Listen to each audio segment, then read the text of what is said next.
Hello and welcome to The Last Word. Rahul Gandhi's speech to the Confederation of Indian Industry is clearly the big story today. So tonight we ask, how do four of India's top editors respond? My guests are the chairperson of the Hindustan Times, Shobna Bhartia, the chairman of the Business Standard, TN9, the former editor-in-chief of The Hindu, N. Ram, and the editorial chairman of the Outlook Group, Vinod Mehta. Shobna Bhartia, let me start with a simple question. What's your big impression of Rahul Gandhi's CII speech and the manner in which he handled questions thereafter? Was it, in your eyes, new and eye-opening, or was it old cliches and generalities? Well, Karan, I think it's difficult to try and define his speech either as old cliched things that one had heard. Of course, a lot of the concepts that he spoke about empowering India, about giving a voice to the 1 million, about his entire answer on the devolution of power right down to the Pradhan level are things which we had heard when Rahul Gandhi actually went to different platforms, generally more to do with students, and addressed students. So a lot of it was stuff that one had heard from different places, but I think it was significant because it was the first time that he was actually addressing captains of industry, the first time that he was actually linking several of his concepts to economic activity and economic growth, and the fact that he made a pitch and said that we need to work with industry to achieve and to take India to the rightful position, and where he tried to link every other aspect that he spoke about. So whether it was the need for harmony, where he told the captains of industry that unless there's harmony, we can't make the progress, and if you actually do carry the people along, then the entire scale of the businesses was going to change. So it was a specific platform. It was aimed at the business, it was aimed at corporate and the business sectors. He kept it to that, but through that, I think it was a bit of an eye-opener in the sense he did take us through to his vision and his dream of how he sees India unraveling. Now, TN9, you were amongst the audience when Rahul Gandhi was speaking. Did he deliver a clear vision of India, which in a sense is unique to Rahul Gandhi, or was this somewhat of a confusion of different bits of pieces comprising pradhans, migrants, and assorted anecdotes? Well, Karan, I don't know if some of those anecdotes actually said very much. He seemed to read more into them than the anecdotes themselves offered. He did speak in broad generalities. There were no specifics. I would have expected some specifics.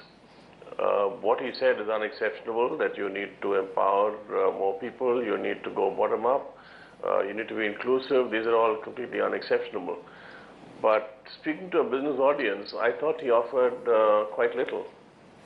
You know, Enram, he used an interesting metaphor to describe India. He called it a beehive. But is there a danger that this metaphor might be more apt than he realizes? Because at the center of a beehive is a queen bee. There's an army of workers. The beehive is very easily disturbed. The stings that follow can be vicious, sometimes fatal. But most importantly of all, does a beehive have a big future? I believe that when the queen bee dies, the beehive ceases to exist. Karan, you can read all kinds of meanings into a metaphor which didn't say very much, as you say, and as you imply. And I think it was just some speechwriter throwing the stuff in, and he got infatuated with some buzzwords. But I found he was in turn indifferent and super confident, modest and all-knowing and lecturing. He was also a bit all over the place. He delivered a couple of decent messages, I thought, on inclusiveness, which he underlined, and also on communal harmony. But the most appealing part of it, Karan, for me was this ambivalence, the clear evidence that he's not resolved his to be or not to be problem. And I think his unease over where he is and how he got there, I think that was sincere. And that was the message that was most appealing today. Otherwise, there are plenty of things which are all over the place and so on. But I was pleased that we got to get to know him a little more on this kind of platform. Okay. Vinod Mehta, if there was a central point to the diagnosis of India's ailments that Rahul Gandhi presented, it's when he said perhaps that 1 billion people need to be given a voice, they need to be heard, they need to be empowered. But I got the distinct feeling that when he says that, he's actually identifying the political system as the problem and the obstacle. Would you agree? Karan, just to, in Rahul Gandhi's speech, there is the style and there is the substance. Now, the style, we were told by everybody that he's incoherent, inarticulate, reticent. I thought in that sense, he exploded that myth. He spoke extempore. He spoke on a lot of subjects. Okay. There was a bit of Theatricality. The theatricality. Now, as far as substance is concerned, I think it's very unfair for us to expect that Rahul Gandhi, you ask him on center-state relations, he'll say 1, 2, 3, 4, 5. These are the solutions to center-state relations. He had to sketch the big picture. Can I interrupt? Can I interrupt? The specific question I asked you was, did you get the feeling when he talks about the need to empower 1 billion who are not empowered, he's actually blaming the political system and suggesting it's an obstacle? He is blaming, but if you expected that there would be a ringing endorsement of free market capitalism in his speech, that was certainly not there. Okay. This was in line with the Congress party thinking that the Aam Aadmi has to be empowered and that you must take 1 billion people along if you are going to succeed. Okay. And guess, Karan, who was the man on the horse? I mean, we missed that. Just a moment. Vinod, hold a moment. Don't jump subjects, because then we'll have a very confused discussion. Let's stick subject by subject. Now, certainly, I promise you will come to the man on the horse, but let's leave him a mystery for a moment. Shobna Bhartiya, when it came to solutions, and at the end of the day, it is solutions that people look to politicians for, Rahul Gandhi didn't seem to offer any, except for what he called the need for compassion, which he defined as listening to people, including your worst enemy. Do you really believe it's as simple as that? I don't think it's as simple as that, Karan, and I don't think he was trying to convey the impression that it was as simple as well. I think Rahul is in a bit of a awkward situation. He's not really part of the government. He's not been holding a ministerial responsibility. And equally, the kind of power he yields is very disproportionate to the position that he holds. So I think there's a danger in Rahul perhaps articulating policies or trying to even suggest policies, in the sense, would he be undermining the Prime Minister? Because every word of Rahul Gandhi's is kind of, the Congress clings on to it, and that then goes down as a kind of a policy pronouncement. So I think he has to do a very sort of it's a very delicate balance that he has to strike, a kind of a tightrope walk where he can't go too far. So no doubt the speech was full of generalities and sounded very simplistic because it lacked any specific suggestions as to how was he going to achieve these things. It was one thing for him to lay out a grand vision, but the execution of that vision was something that he didn't actually elaborate on. But perhaps he holds himself back because the more he says in terms of policy, he would be running the risk of undermining the Prime Minister. TN9, I bear in mind Shobna Bhartiya's caution that Rahul has to be careful not to tread on the Prime Minister's toes, and yet he spoke about the need for a partnership with industry to create more jobs. But having done that, he said absolutely nothing about the economic reforms that are needed to open up the economic system, to unleash entrepreneurship, without which jobs won't follow. And there, he would have been assisting the Prime Minister had he spoken, not treading on his toes. Oh, I think he could have said quite a lot without treading on anybody's toes. I mean, you take the point that he made, that if you can succeed in India as an entrepreneur, you can even succeed on the moon. So what is he saying? That it's very tough to run a business in this country. That's what the World Bank says year after year in its ranking of countries and ease of doing business. Everybody knows that life for businessmen is really made difficult by the environment. But he had no solutions. And he seemed to take pride in the fact that if you can work here, you can work on the moon. Or you take this whole business about saying that you guys are the frontier of the 21st century, you must provide jobs. But the organized sector provides only 10% of the jobs. And surely you must ask yourself why. So, you know, he raised issues without being conscious of what he's actually saying or what the solutions might be. When you say he raised issues without being conscious of what he was actually saying, are you suggesting that there was a real sense in which he wasn't fully master of the brief he was addressing?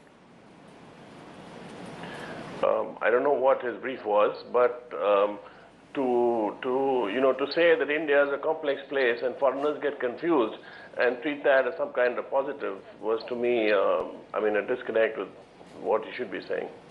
In other words, there was something facile about this speech. Yeah, I mean, to say that, to do an India-China comparison and talk about some bus driver knocking somebody on the road and driving off, I mean, that's not China. It's absurd to suggest that's the comparison you should make.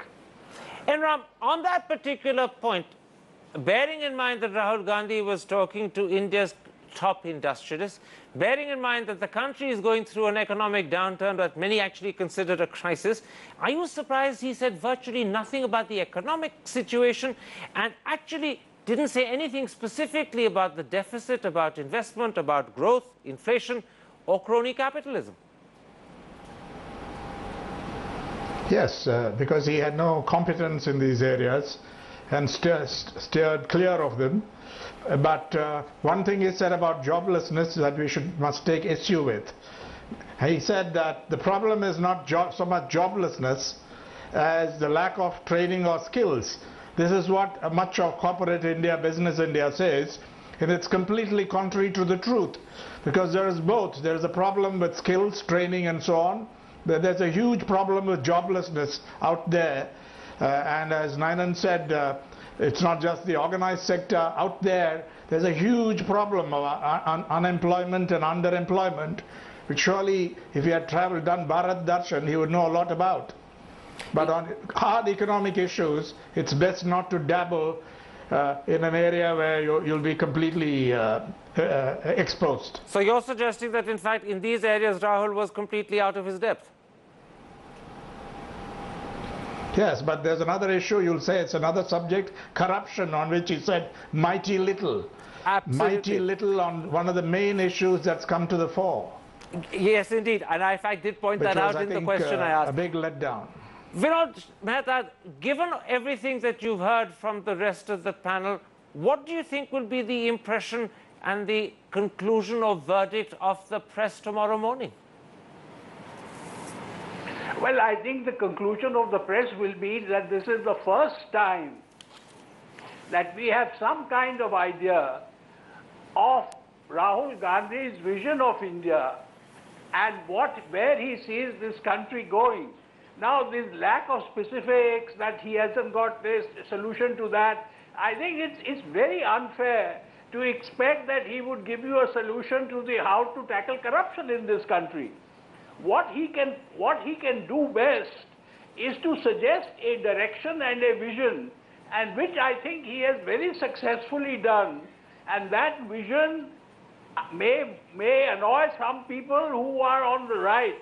That vision says that 1 billion people have to be taken together, and that the destiny of this country does not lie in free market capitalism, but it lies in taking people together. All right. And in that context, I thought he was absolutely superb.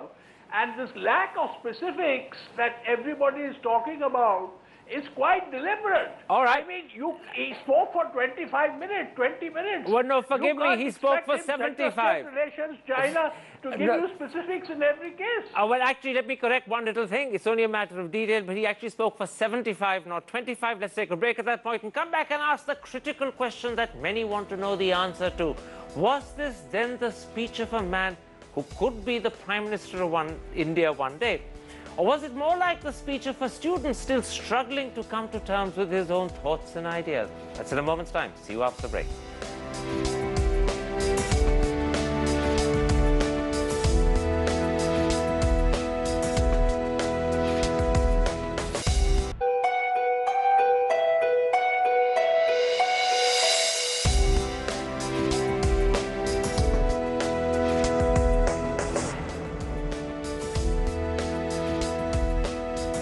Welcome back to The Last Word. We're discussing Rahul Gandhi's performance at the Confederation of Indian Industry. TN9, was this the speech of a man who could be the Prime Minister of India one day? Or was it more like that of a student still coming to terms with his own thoughts and ideas? It certainly didn't sound like someone who wanted to be Prime Minister. So I think that was quite clear. And as Ram said, that is in some ways an endearing part of him which came through, that he's not driven by personal ambition. Is he a student trying to come to grips? There is some evidence that he's still trying to get to the, figure things out completely. I don't think he has the answers. He has some broad approaches, which are fine. But I don't think he has all the answers yet. That was quite clear. So this is still a learning path for him? Possibly. Sounded that way. And Ram, Rahul Gandhi derided the belief that a single man on a horse can make things better. But actually in history, it's often the individual who's changed the world, be it Napoleon or Churchill, Margaret Thatcher or Ronald Reagan, Mahatma Gandhi or Nelson Mandela. So has Rahul Gandhi deliberately overlooked that or simply forgotten it? I would prefer to rely on the Marxian historical analysis of the role of individuals, which I think has generally wide acceptance, whatever be the differences with the ideology. Namely that individuals matter, but individuals are fashioned by the times and so on. So we do not need to overestimate the role of strong leaders, including even Indira Gandhi.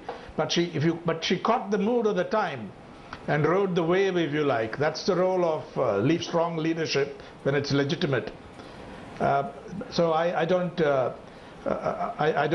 buy that, Karan. In which case, a quick subsidiary, a very quick question. Has Rahul Gandhi caught the mood of the moment? Is he riding the wave of the time? A quick answer?